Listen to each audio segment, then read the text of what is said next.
Ladies and gentlemen, welcome to Poland Daily History. Today, we will be traveling to the city of Lublin in eastern Poland to meet with Ziemowit Karłowicz from Theater NN, a cultural institution which safeguards the memory of the city's Jewish population, which flourished for centuries before Germany invaded Poland in 1939 and murdered almost all of the Polish Jews. The Jewish population and the local Poles were living together in harmony for centuries, but that all come to an end at 1939, September the 1st, when World War II broke out. I was wondering if you can elaborate upon what happened during the time and how the Jewish population and the Polish population kind of interacted. Well, this was a very sad time. When the Germans attacked Poland, Lublin was captured after 3 days of valiant but hopeless defense. And when the Germans came here, the very first law they passed was antisemitic. They forbade Jewish people from walking some streets. Later, they were putting all of the Jewish people who at that time lived not only in Jewish district but in all around the town, they're putting them to the Jewish district that quickly became a ghetto. Later, they surrounded with barbed wire. They put army, Wehrmacht on the street. And, well, what can I say? The Jewish people started their way to destruction. There was a famine in Jewish district. There was diseases spreading in Jewish district. And one of the saddest thing I can say that Jewish people were still running away to the ghetto, not from the ghetto, because Germans created lots and lots of propaganda to make Jews believe that this is the perfect ghetto. You can survive till the end of the war in that ghetto. Right. But the Jews that were kept in ghetto were trapped. And some of them that escaped, they survived. Polish people were trying to help. Polish church, but also normal Polish citizens. Some of them were trying to help, but most of the Jews stayed in the ghetto. And in March, 16 March 1942, is the day that the Germans started the destruction of the ghetto. This was a horrible time, and nobody knew what is happening.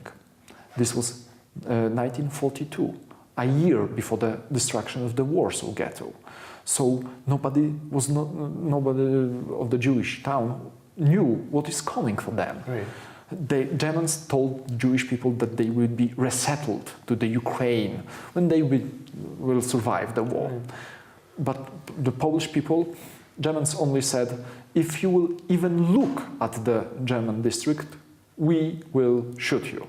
They were shooting on when the Jewish people were taken to the we are calling the death square, to the place when Jewish people were being put on the trains to Belzec's death camp. Polish people couldn't even look at them because Germans were shooting in windows. We have reports about this. This was the darkest time for the Jewish people. They didn't know what is coming for them, and most of them, 99.9%, were killed. We know about just two survivors that escaped from the transport. They went to the Warsaw Ghetto. They told what they witnessed, but nobody believed them. People were still not familiar with the concept of the Holocaust. Germans in Lublin created another ghetto. They put there 4,000 people, about 4,000 people. Some of the Jewish people that they left in Lublin's ghetto, and some of the people who they, from all over around Europe, they came to Lublin. And they created another ghetto, and they again were telling about this is the perfect ghetto. You can live till the safe end haven. of the world. Safe haven, yes, exactly. And the Jews from the villages around Lublin were again coming to Lublin's ghetto. But of this ghetto, as far as we know, nobody survived. All of these people were killed by Germans in death camps, in concentration camps, in the marches of death. This was the end of the Jewish community of Lublin. We don't know how many Jewish people survived. Perhaps 500, maybe 1,000. This is the number. We are really not certain, but we are estimation, right? And the highest number I saw was 2,000, but we are not really sure about it. During the German Nazi occupation of Poland, German death camps and concentration camps were scattered all throughout Poland, and Lublin is of no exception. Next up, our guest, Mr. Karłowicz, will give us a more detailed look into these facilities of massacre. So earlier in our conversation, you brought up one of the death camps that the Jews were being sent to. Were there any other camps like that in Lublin or the general area, or was that the only one? In our province, there was also Sobibor death camp. Right.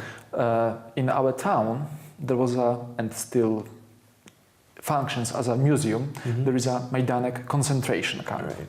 It was a little bit different. In death camps like Bełżec or Sobibor, these were factories of death.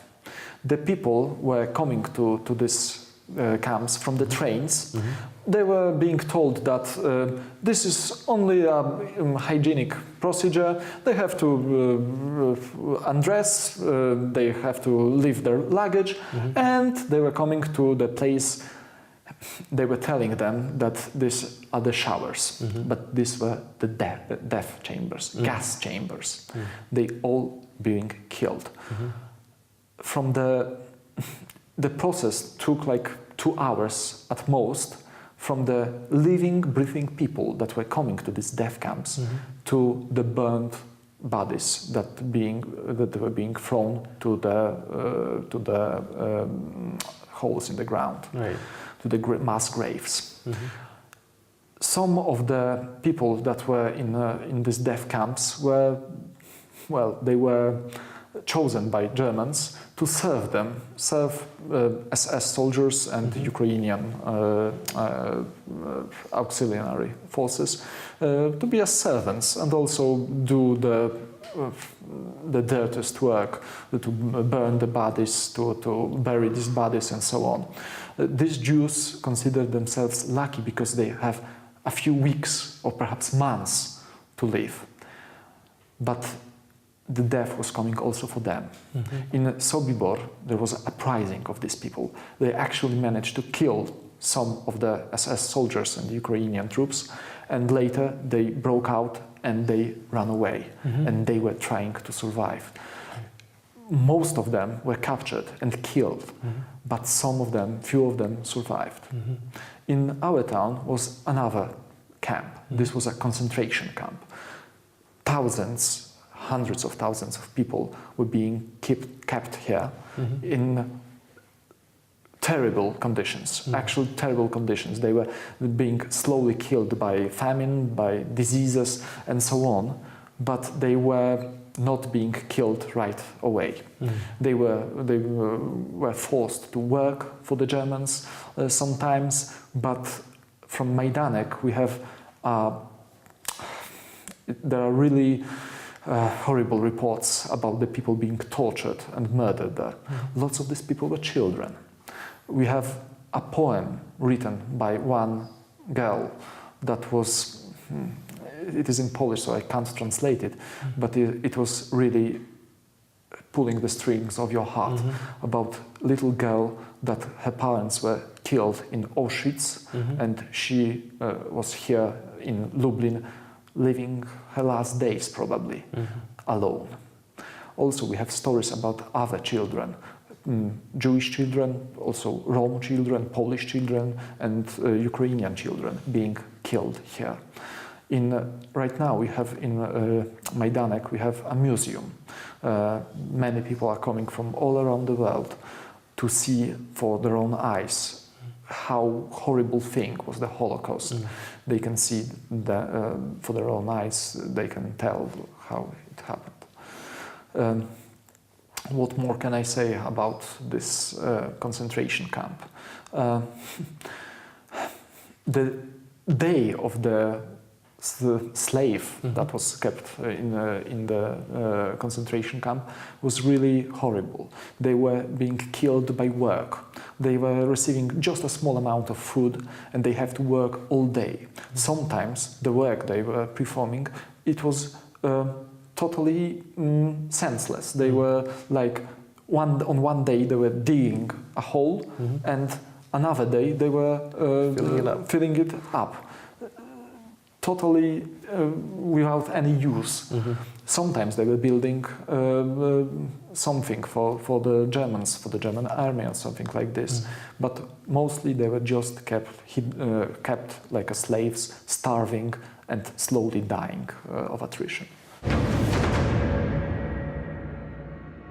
After centuries of coexistence between Poles and Jews, Lublin lost its Jewish population during the Second World War. Cultural institutions such as Theater NN are putting in a great effort to remind Poles about the centuries of joint Polish-Jewish history and the traces it has left on today's Poland.